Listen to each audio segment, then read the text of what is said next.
या इलाही बख्श दे सईद को रोज़े हश्र तो।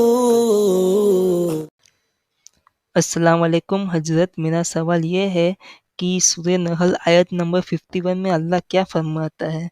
क्योंकि कुछ सलफ़ी हजरत यानी देवबंदी या वहाबी ये हजरत क्या करते हैं कि हमारे पास आते हैं और ये बोलते हैं कि सूरह नहल में अल्लाह ये फरमाता है, जैसे हम लोग बड़े भी लोग ये कहते हैं ना कि इमाम हुसैन, इमाम हसन या कोई भी बुजुर्ग ये लोग हमारी सिफारिश करवाएंगे अल्लाह से। तो ये सलफ़ी हज़रत सूरह नहल आयत नंबर 51 बताते हैं हमें और बोलते हैं कि ये सब गलत है। अल्लाह कुरान में फरमाता है कि ऐसा, तो ये सब करना हम जो कहते हैं ना, मीन्स ये हमें सिफारिश करवाएंगे, तो ये सब गलत है।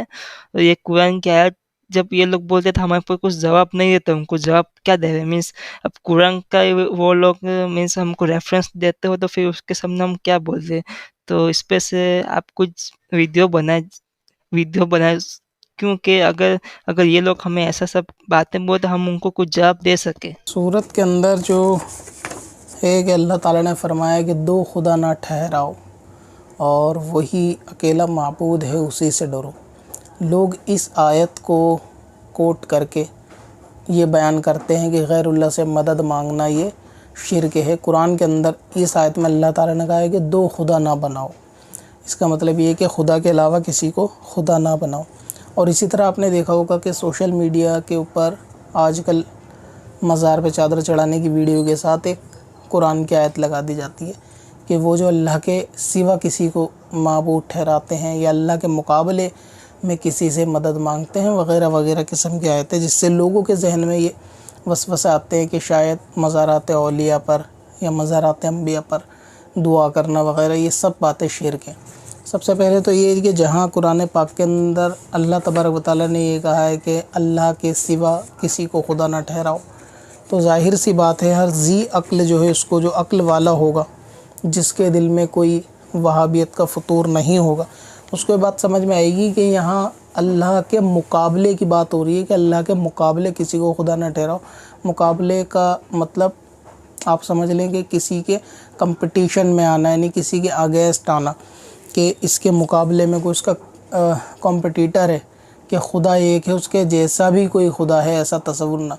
तो ये मुकाबले का ये मतलब होता है कि उसके मुकाबले में किसी को खुदा ना ठहराओ, यानी उसके अलावा उसके सिवा किसी को खुदा ना ठहराओ। तो ये तो बात ज़ाहिर है, कुरान की आयत से ही पता लग रहा है कि ये मुशरिकीन मक्का के ऊपर अल्लाह तबारक व तआला ने ऐसी कुरान की कई आयत नाजिल की जो अल्लाह ताला के सिवा बुतों को जो है ना वो माबूद बनाते थे। और उनका तरीक़ेकार पहले ये हुआ करता था कि अलग अलग चीज़ों के लिए अलग अलग बुत बना लिया करते थे, खेती में बरकत के लिए और बारिश के लिए, बीमारी से शिफा के लिए। और जब कोई बीमार पड़ता था तो उस बुत के पास जाते थे, बारिश नहीं होती थी तो उसके बाद ये पहले के अरबों का जो है वो हिसाब किताब चला करता था, जिसके बारे में कई सारी आयतें अल्लाह ताला ने कुरान पाक में फरमाई हैं कि अल्लाह के मुकाबले में, अल्लाह के सिवा किसी और को खुदा ना बनाओ। जो आयतों को लोग जो है वो मुसलमानों पे ला के चैप देते हैं। इसलिए सरकार ने फरमाया कि कुरान को जो अपनी अक्ल से, यानी उसकी तफसीर करे अपनी अक्ल से, वो अपना ठिकाना जहन्नम में बना ले। कुरान की आयतों की तफसीर अपनी अक्ल से करना हराम है। और आजकल सोशल मीडिया पर इस तरीके का मामला चल भी रहा है कि ऐसे लोग जो अभी बैतुल खला जाना भी सही सीखे नहीं हैं, वो सीधे अलीफ बे का कायदा छोड़ के मुफस्सिर ही बन गए डायरेक्ट, कि वो कुरान के आयतों की तफसीर और उसकी तशरीह लोगों के सामने बयान करते हैं। इय्याका नअबुदु व इय्याका नस्तईन भी लोग बहुत सारी इस तरीके से चीज़ें जो है ना वो बयान करते हैं। तो ये जो अल्लाह तबारक व तआला ने फरमाया कि दो खुदा ना ठहराओ, इससे ज़ाहिर बिल्कुल मालूम चलता है कि कोई भी शख्स जो है वो सहीउल अक़ीदा सुन्नी जो है वो किसी वली को जो है ना खुदा नहीं ठहराता। दूसरी बात ये कि जायज़ और शिर्क ये दो उसूल शरीयत के नहीं है, इनके दरमियान बहुत सारी चीज़ें। शिर्क के दायरे से पहले बंदा बहुत सारे छोटे छोटे गुनाह के अंदर भी हो सकता है, लेकिन आजकल लोगों का ट्रेंड क्या है कि या तो वो चीज़ गैरुल्लाह से ना मांगना जायज़ है और गैरुल्लाह से मांगना सीधा शिर्क है। तो अगर कोई शख्स जो है ना किसी वलीउल्लाह को खुदा या उसके मुकाबले में या उस जैसा समझ के मांगेगा तो ज़ाहिर सी बात है वो मुशरिक है, इसमें किसी का इख्तिलाफ़ ही नहीं है। यानी इसके लिए तो बहस करना ही बेकार है कि फ़लाँ शख्स ने मज़ार को खुदा बना रखा है इसलिए वो मुशरिक है। कुरान कहता है तो वाकई वो मुशरिक है अगर उसने खुदा बना रखा है। लेकिन अगर कोई किसी को खुदा नहीं बनाता, मदद करता, तो बीच में उसके बहुत सारे दर्जे हो सकते हैं। जायज़ भी हो सकता है, हराम भी हो सकता है, मकरूह भी हो सकता है, यानी कि डायरेक्ट वो शिर्क ही होगा। कुरान पाक के अंदर और हदीस पाक के अंदर बहुत सारी चीज़ें ऐसी हैं जो मुसलमान को करने के लिए मना की गई हैं। तो हर वो मना चीज़ जो है वो हराम नहीं है। इस चीज़ का आप उसूल समझ लेंगे। कुरान में आपने कोई चीज़ देखी कि अल्लाह ताला ने मना किया गैरुल्लाह से ना मांगो, लिहाजा वो हराम हो गया, तो कुरान के अंदर बहुत सारी चीज़ें हुक्म, हदीस पाक में नबी करीम के बहुत सारे हुक्म के जो मना है, लेकिन वो मना जो है वो हराम के दर्जे के नहीं है कि उनको रोका गया है, नबी पाक ने अपनी ज़िंदगी में मना किया लेकिन फिर भी हराम नहीं। इसी तरीके से बहुत सारी चीज़ें कुरान हदीस में ऐसी हैं कि जिनको करने का हुक्म दिया गया है और वो करना लाजमी भी नहीं है, यानी करने का ऑर्डर भी है उनको, करने के लिए उनको हुक्म कह लें इसको, ऑर्डर या हुक्म के बदले ये कि उनको करने के लिए रियायत दी गई है कि कर सकते हैं अगर करना चाहें तो, लेकिन उसके बाद भी वो करना फ़र्ज़ नहीं। तो इसी तरह कुरान पाक के अंदर किसी चीज़ को मना करता तो डायरेक्ट शिर्क नहीं होगा। किसी चीज़ को मना कर दिया करने के लिए तो बहुत सी चीज़ें अदब एहतराम के दायरे में मना की गई। तो शिर्क के दरमियान में बहुत सारी तफसील और उसके बीच में जो है ना अहकाम होते हैं शरीयत के, लेकिन बंदा ये कि गैरुल्लाह से मदद मांगेगा तो डायरेक्ट शिर्क हो जाएगा। ये लोगों का आजकल जो है ना ट्रेंड सा चल गया है सोशल मीडिया पे। तो जिस तरह से हर मना चीज़ जो है वो हराम नहीं है, हर करने वाली चीज़ फ़र्ज़ नहीं है करना, तो इसी तरीके से हर मदद जो है वो शिर्क नहीं है।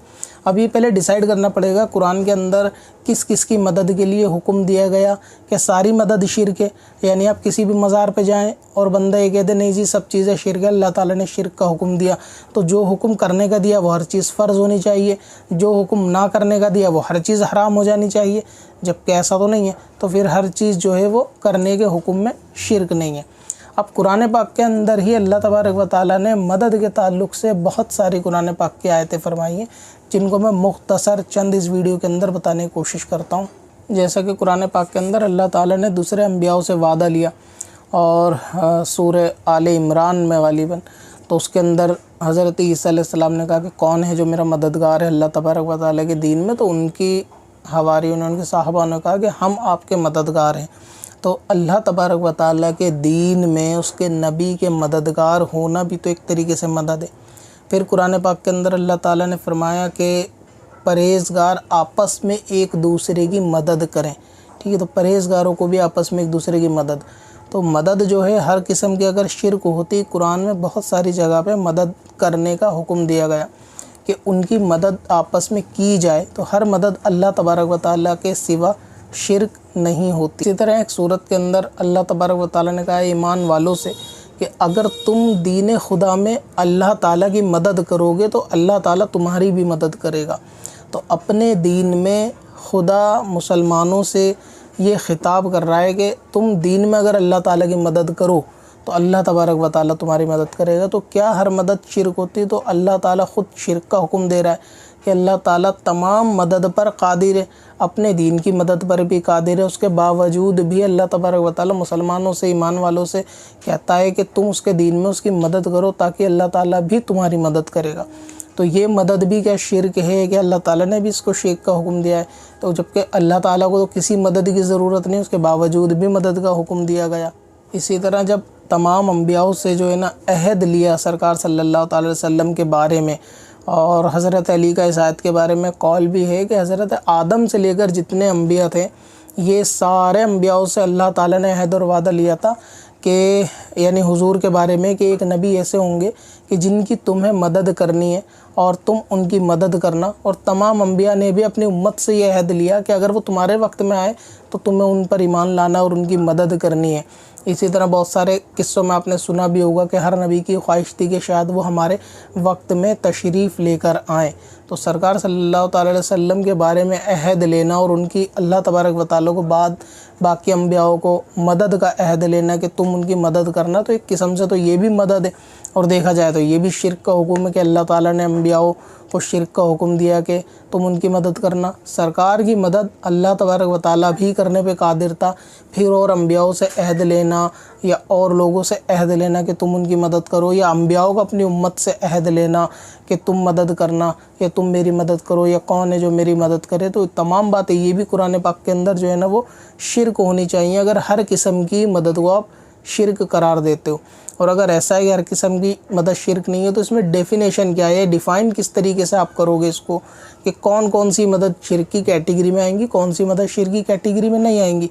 तो इसकी कोई डेफिनेशन तो होनी चाहिए ना कि शिर्क वाली मदद ये वाली है और जो शिर्क की मदद नहीं है वो ये वाली है।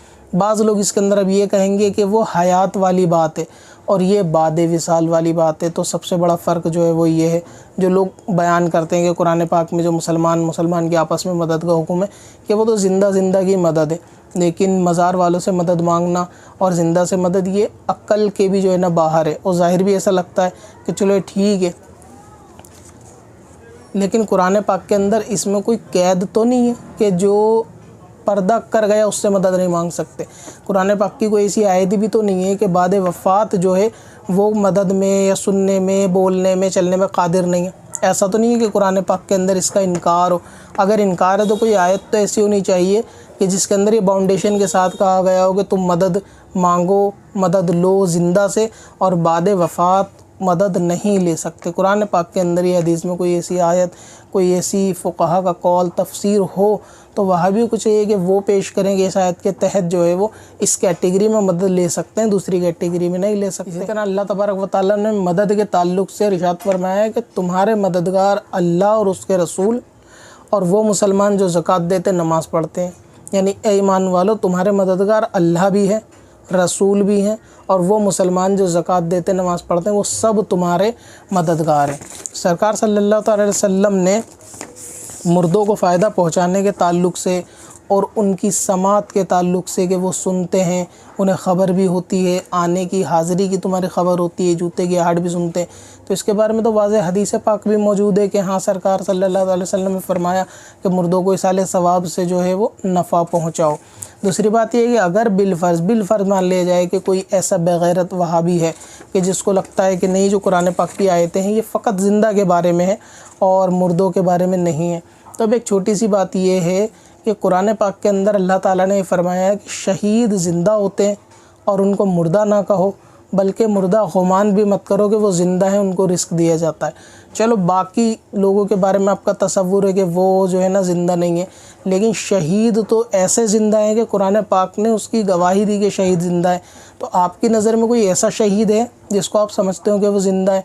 इमाम हसन को ले लो, इमाम हुसैन को ले लो, किसी एक को, कि जो बहुत सारे सहाबा शहीद हुए, तो आप उनकी मज़ार पे जाके भी तो मदद मांग सकते हो, क्योंकि वो तो बज़ाहिर कुरान के हिसाब से वो ज़िंदा है और ऐसे ज़िंदा है कि कुरान ने गवाही दी कि जो शहीद हैं वो उनकी ज़िंदगी का तुम्हें ख़बर नहीं है, वो कब अपनी कब्रों में इस तरह से ज़िंदा, उनको रिस्क भी दिया जाता है सब कुछ, और तुम उनकी ज़िंदगी के बारे में ख़बर नहीं रखते। तो किसी को ये लगता हो कि चलो भाई मज़ार पे जाके दुआ नहीं करनी चाहिए क्योंकि वो ज़िंदा नहीं है, लेकिन शहीद तो ज़िंदा है ना, कुरान कहता है। तो शहीद के मज़ार पे जाके दुआ कर लो, शहीद के मज़ार पे जाके आप लोग इसाले सवाब कर लो या दुआ मांग लो, वो तो कुरान के मुताबिक ज़िंदा है। दूसरी बात यह है कि कोई भी शहीद, किसी भी दर्जे का शहीद हो, शहीद होने के बावजूद उसका मनसब किसी नबी से नहीं बढ़ सकता। अब अगर ये क्राइटेरिया लगा दिया जाए कि जो शहीद है कुरान के मुताबिक वो ज़िंदा है, उसके ज़्यादा बेनिफिट है, वो सुन रहा है, दिख रहा है उसको, और उसको रिज़्क दिया जा रहा है, सब चीज़ें, लेकिन नबी को नहीं दिया जा रहा, तो यहाँ पे ये चीज़ लाजिम आएगी कि वो बंदा नबी से शहीद होने के बाद बढ़ गया। ये उसूल है कि आप किसी भी चीज़ में जो है वो नबी से बढ़कर जो है ना वो उम्मती नहीं हो सकता, ना तो आमाल में हो सकता, ना ही ईमान की मजबूती में हो सकता, और मनसब में तो वैसा ही नहीं है, क्योंकि वो नबूवत का मनसब ही आला मनसब है कि वहाँ तक कोई नहीं पहुँच सकता। तो अगर कोई शहीद जिसको कुरान ने कहा कि वो ज़िंदा है, उसको रिस्क दिया जाता है, आप उसको ज़िंदा तस्वुर करते हो और नबी को अगर नहीं कर रहे हो, तो ये तो उस बंदे को जो शहीद नबी से बढ़ाना हो जाएगा, और नबी से कोई बड़ा हो नहीं सकता। और नबी के बारे में भी ख़ास, अम्बिया के बारे में बल्कि ख़ास, कि उनके जिस्मों को भी जो है ज़मीन नहीं खाती, वो अपनी कब्रों के अंदर ज़िंदा है, ये भी हदीस पाक मौजूद है। तो लिहाजा अगर आपको लगता है कि भाई आम मज़ारों पे नहीं जाना चाहिए, तो जिन जिन को आप शहीद समझते हो उनकी मज़ारों पे जाके आप दुआ कर सकते हो। फिर सरकार ने एक दुआ इरशाद फरमाई कि जब कोई शख्स जो है ना रास्ता भूल जाए या परेशानी के अंदर हो, ख़ास तौर से मुल्ला अली कारी रहमतुल्लाह ताला ने और दूसरे इसके शारहीन ने फरमाया है कि जंगल में अगर कोई शख्स जैसे रास्ता भटक जाए तो उसको इस तरह से निदा करनी चाहिए कि अल्लाह के बंदो मेरी मदद करो, उसको 3 बार पुकारे कहीं ऐसी जगह पे। तो अगर कहते हो कि भाई ज़िंदा तो ज़ाहिर है उससे मदद मांग सकते हो, तो ऐसे सरकार ने दुआ क्यों बताई कि आप खड़े हो गए ये कहें कि अल्लाह के बंदो मेरी मदद करो, जबकि वहाँ कोई मौजूद भी नहीं और आपको कोई नज़र भी नहीं आ रहा। बल्कि उलमा ने कहा कि अगर किसी का जानवर भी भाग जाए उसके हाथ से छूट के, तो उस बंदे को ये निदा करनी चाहिए, अल्लाह के बंदे मेरे जानवर को पकड़ो या मेरे जानवर को रोको, उसको पकड़ने में मेरी मदद करो। तो अल्लाह ताला की कुछ ऐसी मखलूक है जो आपको नज़र नहीं आती, चाहे वो जिन भी हो सकते हैं, फरिश्ते भी हो सकते हैं, और वो जो है वो तुम्हारी मदद करते हैं। तो ये ज़ाहिर नहीं है कि भाई मदद जो आपके सामने नज़र आ रहा हो, दिख रहा हो, उसी से मदद मांगना। कुरान हदीस के अंदर उसके अलावा भी गैबी मदद के बारे में भी जो है ना फरमाया गया है। दूसरी बात, वफ़ात के बाद जो है ना मुर्दे की कुव्वत जो है या रूह की ताकत जो है वो बाज़ाहिर फ़िलहाल के तौर से बढ़ जाती है। ठीक है, इसके बारे में भी उलमा का इत्तिफ़ाक़ है कि ये चीज़ जो है ना ज़्यादा कवी हो जाती है। तो बाद वफ़ात कोई बंदा अपनी कब्र से उठ के मदद नहीं कर सकता। ये अक्लन तो ऐसा लगता है कि नहीं कर सकता, लेकिन आप शरई एतबार से देखेंगे कि अल्लाह तबारक व तआला अगर हर मुमकिन पे कादिर है तो वो इस चीज़ पे भी कादिर है कि वो बंदे से मदद करा सकता है। जब एक मच्छर जो कि बज़ाहिर इंसान को मारने पे कादिर नहीं था, लेकिन अल्लाह ताला ने एक मच्छर से अगर इंसान को मरवा दिया, और इस तरीके की बहुत सारी मिसालें हैं कि जो अक्ल में नहीं आती, अक्लन नहीं समझ में आती कि ऐसा हो सकता है, लेकिन फिर भी अल्लाह तबारक व तआला ने अपनी कुदरत से ऐसा करा दिया। तो क्या अल्लाह तबारक व तआला किसी बंदे को, बंदा ख़ास को ताकत नहीं दे सकता कि वो किसी की मदद करे बाद वफ़ात? अगर आपको लगता है कि ऐसा नहीं है तो फिर बंदे का ईमान ही कमज़ोर है कि उसकी खुदा की कुदरत पे उसका ईमान नहीं। जबकि कुरान पाक के अंदर 4 पक्षियों को ज़िबा करके अलग अलग मकाम पर रखा गया, और उसके बावजूद जब जो है निदा दी गई, जब हज़रत इब्राहिम ने पूछा कि किस तरह से बंदे ज़िंदा होंगे, किस तरह से ज़िंदा किए जाते हैं, तो उसकी मिसाल कुरान में दी गई। तो ये वही खुदा है कि जो परिंदों की बोटी बनने के बावजूद, आपस में मिक्स होने के बावजूद भी जब हज़रत इब्राहिम ने उनको पुकारा तो अल्लाह ताला ने मदद की और वो सारा गोश्त आपस में मिला और वापस वो परिंदे बन गए। तो अल्लाह ताला ने वो मिसाल दे के समझाया इस तरह ज़िंदा हो। तब भी ये पुकारना नबी का था और हुक्म अल्लाह ताला का था। तो इसका मतलब ये है कि अल्लाह ताला के हुक्म से जब इतना कीमा बना हुआ गोश्त मिल के वापस ज़िंदा होकर आ सकता है, तो आप ये तसव्वुर कर रहे हैं कि औलिया को अल्लाह ताला ताकत ही नहीं देता, अम्बिया को अल्लाह ताला ताकत ही नहीं देता, जबकि ताकत जो है वो रूह की जिस्म से निकलने के बाद ज़्यादा कवी हो जाती है।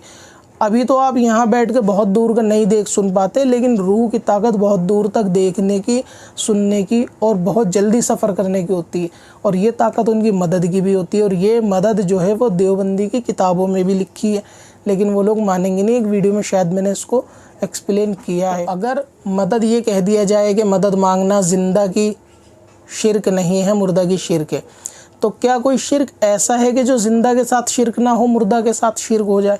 यानी अगर इबादत किसी की शिरक है तो चाहे वो ज़िंदा हो चाहे वो मुर्दा हो, दोनों सूरतों में शिरक होगा। इसी तरह अगर मदद शिरक होगी, मुर्दा से शिरक हो जाएगी और वही ज़िंदा से जायज़ हो जाएगी। तो ये उसूल भी ख़ुद जाहिलाना है कि कोई चीज़ मुर्दे के साथ करो तो उसको शिरक कहें और ज़िंदा के साथ करो तो उसको जायज़ कहें। जो शिरक होता है वो ज़िंदा में भी शिरक होगा और मरे हुए में भी शिरक होगा। तो अगर आप किसी से मदद ज़िंदगी में लें या बाद वफ़ात लें, शिरक है तो फिर वो दोनों तरीके से शिरक है, और अगर वो जायज़ है तो फिर वो दोनों तरीके से जायज़ है। जैसा कि इमाम गज़ाली रहमतुल्लाह ताला अलैह का कौल है, और अशअतुल लमात के अंदर गालिबन, और शेख मुहद्दिस दहलवी रहमतुल्लाह ताला अलैह ने जो मिशकात की शरह लिखी है उसके अंदर भी, कि आप जिससे अपनी हयात में मदद मांग सकते हैं, इमाम गज़ाली फरमाते हैं कि आप जिससे अपनी हयात में मदद मांग सकते हैं, उससे बाद वफ़ात भी मदद मांगी जा सकती है। और बुज़ुर्गान दीन औलिया अल्लाह का तो ये कसरत से मामूल रहा है। जैसे इमाम शाफ़ई एक मज़ार के बारे में ख़ास फरमाते हैं कि वहाँ दुआ कबूल होने का वो एक तरीके से मरकज़ है कि वहाँ आप जब भी दुआ करेंगे मज़ार पे जाके दुआ कबूल होगी। तो बंदे जो मज़ार पे जाके दुआ करते हैं तो वो इसलिए कि अल्लाह तबारक व तआला के नेक बंदे के कुर्ब में जाते हैं तो वहाँ रहमत इलाही होती है। वहाँ के माहौल में लोग कुरान पाक पढ़ रहे होते हैं, विर्द कर रहे होते हैं, वहाँ अल्लाह ताला की रहमत होती है। तो वहाँ रहमत में जाकर बंदा जो है वो दुआ करता है ताकि उसको दुआ कबूल हो। अगरचे वो उनसे मांगे, उनसे ना मांगे, खुद उनके वसीले से दुआ मांगे। अगर आपको लगता है कि चलो उनसे मांगना शिर्क है, गलत है, मज़ार पे जाके वसीले से, तो वसीले से भी तो मांगो। लेकिन जो लोग मना कर रहे होते हैं वो ना खुद जाके वसीले से मांग रहे होते, ना वो डायरेक्ट मांग रहे होते। डायरेक्ट मना है तो वसीले से तो तलब कर ही सकते हैं। दूसरी बात कि अगर कोई बंदा मज़ार पे जाके दुआ करता है तो पहले उससे मालूम करना चाहिए कि उसने जाके दुआ करी या उनसे मांगा तो किस एतबार से मांगा। क्या उसने उसको खुदा समझा या खुदा के मिसल या बराबर समझा, तभी तो उस पर कोई शिर्क का हुक्म होगा। अगर बंदे का वो नज़रिया ही नहीं है तो ऐसे मदद तो आप एक दूसरे से वो लेते हैं कि जिसके बारे में ख़ास अल्लाह ताला ने फरमाया है कि ये काम अल्लाह ताला के ज़िम्मे। मिसाल के तौर पे शिफ़ा देना अल्लाह तबारक व तआला के ज़िम्मे है, लेकिन फिर भी आप बातों में भी ये बात कहते हैं कि भाई फ़लाँ डॉक्टर के पास जो है ना तबीयत सही हो जाती है या फ़लाँ डॉक्टर के पास सेहत अच्छी हो जाती है, शिफ़ा मिल जाती है। तब वहाँ शिर्क नहीं होता क्योंकि बंदे का नज़रिया नहीं होता। ठीक वैसे ही जिस तरह नज़रिया डॉक्टर के बारे में शिफ़ा देने का आपका होता है कि आपके दिल में अकीदा तो यही होता है कि अल्लाह तबारक व तआला की ज़ात जो है वो शिफ़ा देती है। ठीक वैसे अगर बंदा जाके दुआ करता है मज़ार पे तो उसका नज़रिया यही होता है कि खुदा ताला यहाँ कबूलियत करेगा रहमत की वजह से। हदीस पाक के अंदर कब्र के अंदर जो है कुरान पाक पढ़ने की हदीस पाक मौजूद है। सहाबा ने खेमा लगाया, देखा तो कब्र से कुरान की तिलावत की आवाज़ आ रही थी। इससे ये मालूम चला कि जो नेक बंदे होते हैं वो अपनी कब्र में जो है ना वो इबादत भी करते हैं, यानी नमाज भी पढ़ते हैं और कुरान भी पढ़ते हैं।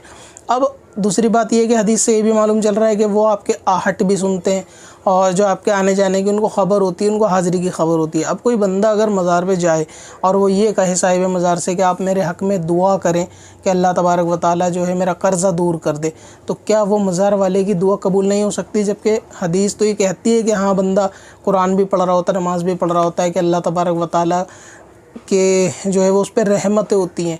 तो ये सूरत भी जो है वो शिरक की नहीं है, क्योंकि इसके अंदर भी इसकी दलील भी मिलती है कि वो बेखबर नहीं होते, उनको ख़बर होती है। तो इसलिए जो है ना वो बंदा जाता है। बाज़ लोग अब जैसे अंबिया अलैहिस्सलाम के बारे में आपने कहा कि सरकार सल्लल्लाहु अलैहि वसल्लम, तो चलो उनको आप अगर तसव्वुर करते हैं कि वो शहीद हुए हैं तो उनकी कब्र पे जाके कुरान के मुताबिक मांगना जायज़ है। लेकिन आप देखेंगे मदीना में अगर आप दुआ करेंगे तो वहाँ पे कुछ नामनियात वहाँ भी उसको मना करेंगे कि शिर्क कहेंगे, जबकि कुरान ये कहता है कि शहीद जो है वो ज़िंदा होते हैं और उनकी ज़िंदगी ऐसी है कि तुमको ख़बर नहीं। तो तुम कहते हो कि ज़िंदा से मांगो, तो कुरान ने तो सर्टिफिकेट दे दिया कि शहीद ज़िंदा है, तो जाहिर सी बात है कि अंबिया अलैहिस्सलाम उनसे बढ़कर है, तो कुरान के मुताबिक उनसे मदद मांगने में हर्ज नहीं। वो बोटी वाला गालिबन वाक़या है, लेकिन अभी ये बात उसकी है नहीं, लेकिन मैं ज़िमन में बात गुजरी तो बता दूँ। इल्म गैब के बारे में बहुत सारे लोग इस पर कलाम करते हैं कि जो एक औरत ने हुजूर की दावत की और उसके अंदर शॉर्ट में किस्सा मैं आपको बता देता हूँ कि जहर मिलाकर वो गोश्त आपके आगे रख दिया, आपको जो है वो प्लान बनाकर कि इनके जो है ना डेथ का प्लान बनाएंगे और खाने के अंदर जहर मिला के दे दे। जो सहाबा ने भी खाया, सरकार ने भी खाया, और बाद में बाद सहाबाओं पर उसका जहर का असर ज़्यादा जल्दी हुआ तो वो वफ़ात पा गए और सरकार ने भी वो बोटी खाई। तो बाज़ लोग इसमें जब हुजूर की वफ़ात हुई उस वक्त में जो है वो जहर का, उसी जहर का असरात थे कि बाद में वो धीरे धीरे ज़ाहिर हुआ कि बाद में सरकार का विसाल हुआ।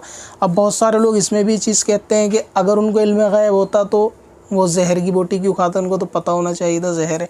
अब इसके अंदर अगर ये मुफस्सिरीन की पढ़ेंगे इसके अंदर खुलासा, तो उसके अंदर उन्होंने फरमाया कि जो सरकार ने बोटी खाई उस बोटी ने ख़ुद सरकार को बताया कि मुझे आप ना खाएं क्योंकि मुझ में जहर है, यानी उस बोटी ने ख़बर दे दी थी, लेकिन सरकार ने उसके बावजूद भी खा लिया और उनको देख के तमाम सहाबा ने खाया। तो क्योंकि जिन सहाबाओं की वहाँ पे वफ़ात का टाइम था और उनकी मुक़द्दर में शहीद होना लिखा था, अगर सरकार उसको ना खाते रखते तो ज़ाहिर सी बात है ये तकदीर के जो है ना ख़िलाफ़ बात होती, जबकि वजूद में अल्लाह तबारक व तआला को यही मंजूर था कि ऐसा ऐसा मामला होगा और इस मामले से कुछ लोग शहीद होंगे जिनके मुकद्दर में शहीद होना लिखा है। तो अगर सरकार ने खाया, एक तो ये कि वो सहाबा शहीद होने ही थे जिनका वक्त उसी तरह लिखा था, तो उसके तकदीर के ख़िलाफ़ जो है ना वो कोई नबी नहीं करता। दूसरा ये कि सरकार का खाना ही इल्म गैब है, उसको खाना इल्म गैब की नफ़ी नहीं है बल्कि इल्म गैब बता रहा है, क्योंकि उस खाने से ये चीज़ ज़ाहिर है कि इसको खाने से मेरी वफ़ात नहीं होगी, और ये इत्मीनान कि इसको खाने से मेरी वफ़ात नहीं होगी, यही तो इल्म गैब है कि सरकार ने बोटी के मना कहने के बावजूद कि इसके अंदर जहर है फिर भी खाया, जहर होने के बावजूद कि उनको पता था कि मुझे इससे कुछ नहीं होना।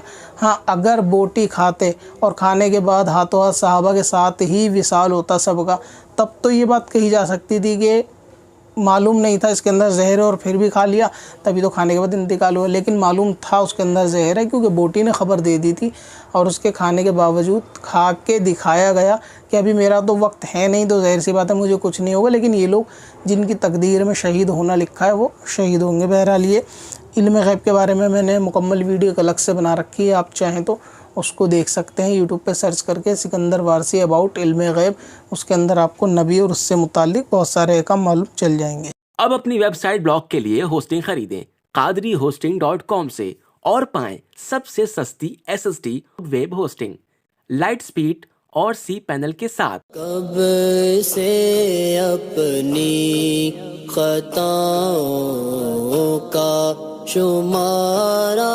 जाएगा,